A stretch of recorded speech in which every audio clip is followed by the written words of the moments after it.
Hi, everyone. I'm Dr. Michael Mantell with another edition of Family Law Matters with certified family law specialist Bonnie Rabinovich Mantell, founder and managing partner of the Primus Family Law Group. Hi, Bonnie. Hi, Michael. How you doing today? Terrific. We're getting through another warm day here in San Diego, as usual. Bonnie, I have a question. Recently in San Diego, we celebrated the annual Pride Week, and quite a celebration every year. I know that Primus Family Law Group does have a focus and working with a tremendously diverse population, including people who have same-sex relationships and marriage. Let's discuss today some of the specific issues related to same-sex marriage. It's legal in California since 2008, correct? Correct. And what's nice is that finally, 2008 was far too long in coming, but what's nice is that now they are treated as they should be, like everybody else who's married. So the same rules that apply to heterosexual couples apply to same-sex marriages. Everybody is, everything you earn, acquire, owe, that you've accumulated during the marriage is considered a community property that is divided equally unless you guys agree otherwise for whatever reason. But it's the same with respect to support, property division, retirement division. It was about time, long time in coming. Yeah, I'm sure. Absolutely, I agree with that. What about child custody issues?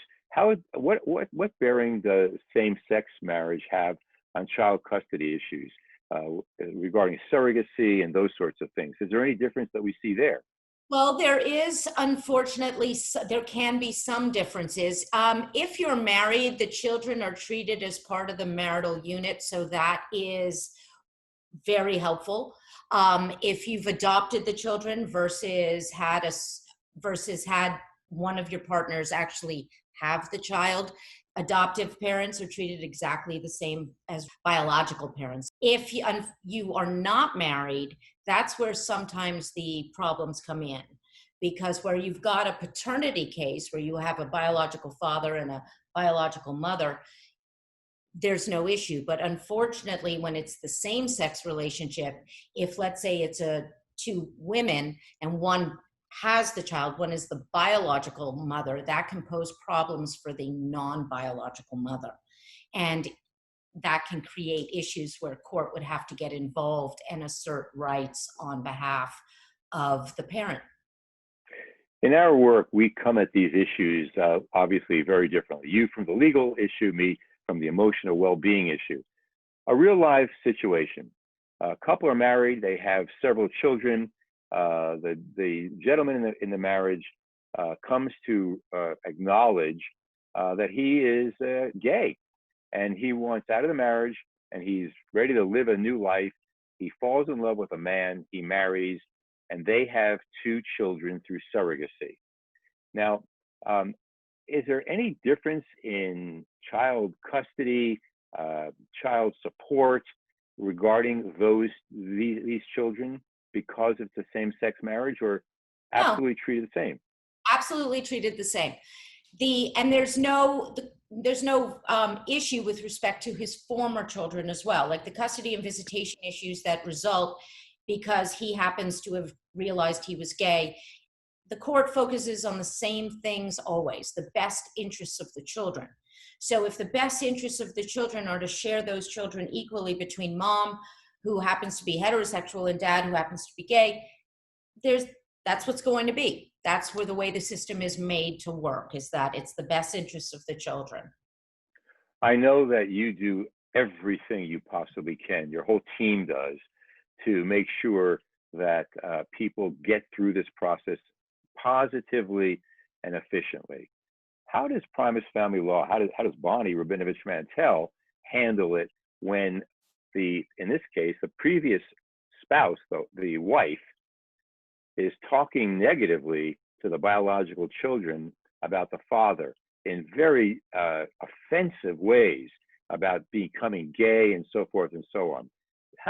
Is there a legal intervention for that?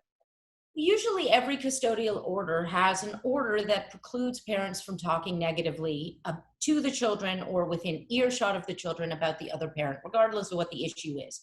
And so the court can do things about it. We also have the reality check, which is the court cannot walk into somebody's home and stop their mouth. I mean, right? That's also a constitutional issue.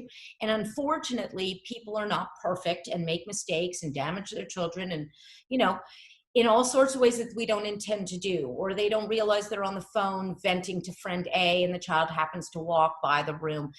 Things happen. We hope that during this situation, I mean, we will argue with opposing counsel. We will say, hey, please remind your client to be more mindful about it. But if it continues, the courts have the authority to modify custody and visitation, because that shows a parent does not have that child's best interests at heart, obviously. Your children are half you and half the other side. So talking negatively, not only about the other side, is essentially talking negatively about some part of your child. And we try to convey that, but we can only do so much as your legal advocate.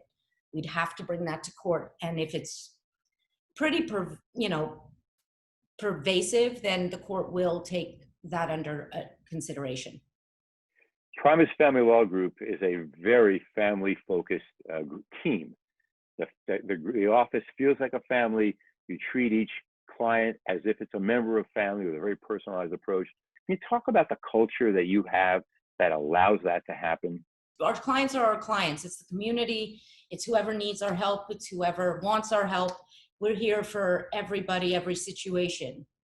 That's what Primus is about. We are a diverse family ourselves. We have all been through the system in one way, shape, or form and another, and we just want to help those get through it with as little trauma as possible.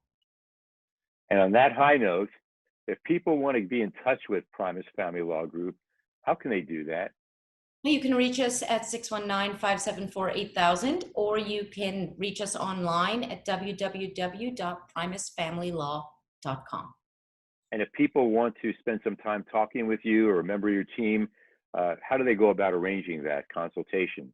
You can call or go online. There is a form you can fill out online, and it will send to us, and we will set up a consultation. We offer a free 30-minute phone consultation to see how best we can help you. Excellent. With that information, folks, thank you for joining us in another edition of Family Law Matters. See you soon.